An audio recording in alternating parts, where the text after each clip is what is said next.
અભ્યાસ કરી કૃષ્ણ મથુરામાં આવ્યા અને સુદામા પોરબંદર ગયા. મથુરાનો રાજ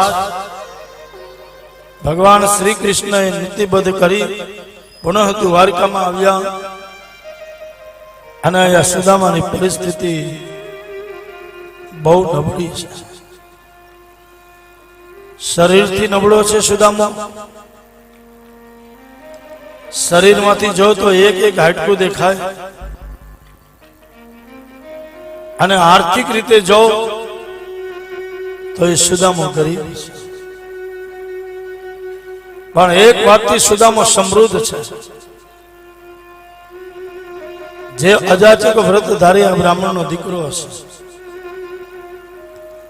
મારા જીવનમાં ગમે એટલું દુઃખ આવશે પણ હું ક્યારે કોઈની પાસે લાંબો હાથ નહીં કરીશ. માગવું એના કરતા મરી જાઉં પણ કોઈની પાસે લાંબો હાથ નહીં કરીશ. સુદામાએ અજાચક વ્રત લીધું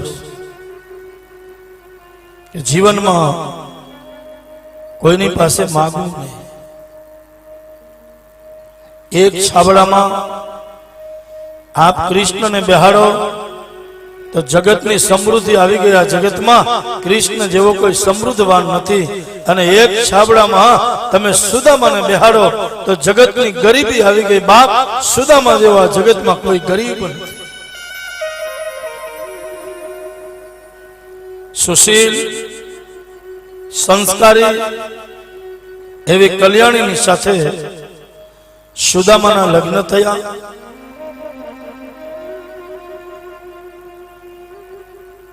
સુદામા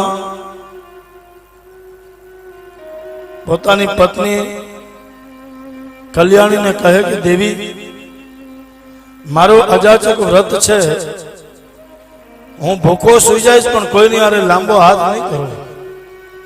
અને કોઈ શાયરે કીધું ને કે મારા બે હાથ ફેલાવું તો હે પ્રભુ તારી પ્રભુતાઈ દૂર નથી. જો બે હાથ મારા લાંબા કરું તો પ્રભુ તારી પ્રભુતાઈ દૂર નથી.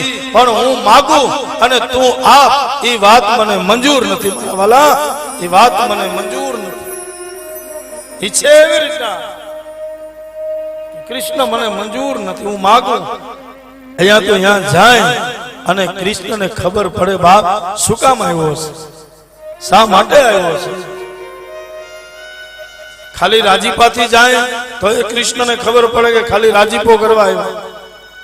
અને લાંબો હાથ કરવા જઈએ તો એ દ્વારકાનાથને ખબર પડે કે આ કંઈક માગવા આવ્યો છે.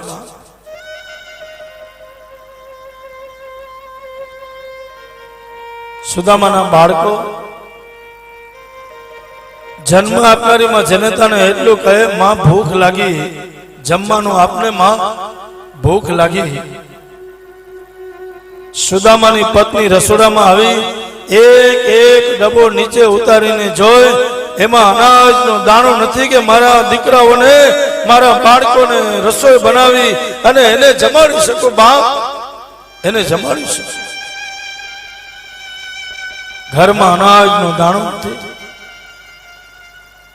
સુશીલા સુદામાની પત્ની ખૂણામાં બેઠી બેઠી આહુડા પાડે કે હે મારા કાળિયા ઠાકર, ક્યાંક અમારાથી ભૂલ થઈ હશે મારા વાલા, પણ અમારા શિષ્યોનો શું દોષ મારા પ્રભુ?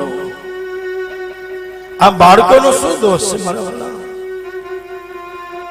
અને એટલે ભાગવત કહે કે આપણા ઘરમાં કોઈ પણ સિઝનની વસ્તુ આવે પેલા કોઈ ગરીબને આપજો. કોઈ પણ આપણા ઘરે સિઝનની વસ્તુ આવે તો પેલા બ્રાહ્મણના દીકરાને આપજો. બાપ, અંતરમાંથી આશીર્વાદ આપશે ને, આપણા ભંડાર ક્યારે ખૂટશે નહીં. બાપ, આપણા ભંડાર ક્યારે ખૂટશે નહીં.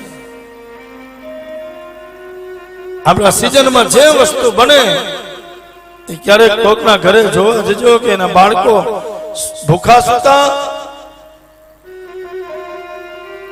એને જમાડજો.